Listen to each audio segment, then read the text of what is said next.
I set up Location Collective in 2007. Back then, we launched from a basement office in Camden. Since then, we've kind of grown and evolved over the years, and we're now OMA Studio Group as well as Location Collective after launching the studio side of the business back in 2019. All the studio facilities have had a power upgrade. All the studio facilities have an ample provision of office and support space. All the working heights are 30-foot minimum. We tend to kind of know what productions want, and we make sure every one of our facilities delivers on that. OMAV is sandwiched almost, if you look on Google Maps, perfectly between Leavesden Studios and Sky Studios Elstree, whereas OMA1 and OMAX are just around the corner in Enfield, just a little bit further around the M25. Definitely OMAV has been a more complicated project for various reasons than OMA1 and OMAX, none more so than having to remove the row of columns and replace them with a goalpost, which was a significant undertaking. The reason that we did that was to create a hero stage. So stage A is 33,000 feet, pillarless, whereas before it would have been two 16,000 square foot chambers. We had to do that because when we were researching and looking back at OMA1 and OMAX, and we were mapping out all of the different sets, maybe 100 different sets that have been built across those facilities, we realised that all but 3 of those sets you could fit into stage B and stage C that are 16,000 square foot chambers.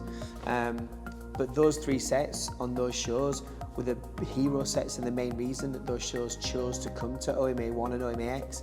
And we realised that without having a big hero stage, we were highly unlikely to be able to attract that calibre of show, and the entire film studio warrants that calibre of show with all of the other specification and investment that we've done.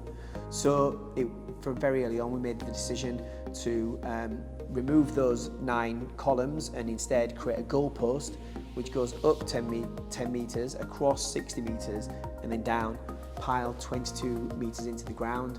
It was a huge engineering undertaking that the construction team did with the consultants and the contractors.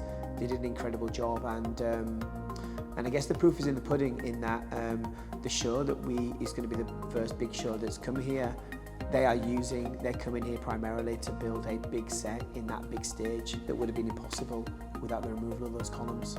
Everything outside that you can see is the same colour. It's all an anthracite grey, whether that is the cladding of the new offices, or whether it's the existing offices that we've repainted, or the entire structure of the building itself, or the workshops. It's all one consistent finish. That, I think, has added a lot of curb appeal when producers and production managers and potential customers are arriving on site.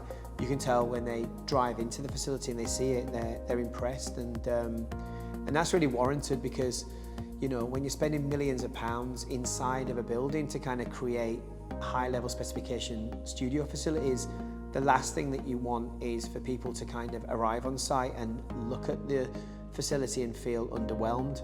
And it's very much the opposite now with OMAV, and I think it was a really good decision. At the moment, what am I watching? I've just finished watching Supercell that I thought was fantastic.